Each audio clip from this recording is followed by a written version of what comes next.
Hey there, curious minds. In this video I'll show you how to install Angular CLI on your computer.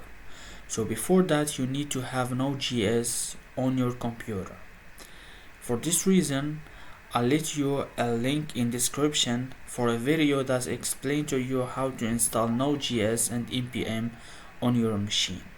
After that, go back to this video and complete it.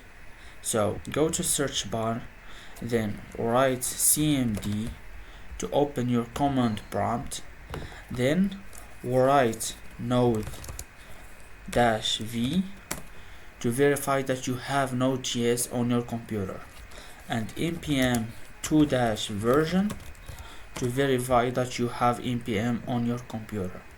After that, write the command npm install -g at Angular /CLI.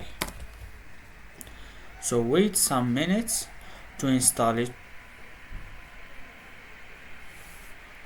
So after that, just write ngv to verify that you have Angular on your computer. For me, now I have Angular CLI 17.3.3 on my computer. So congratulations and see you in the next video.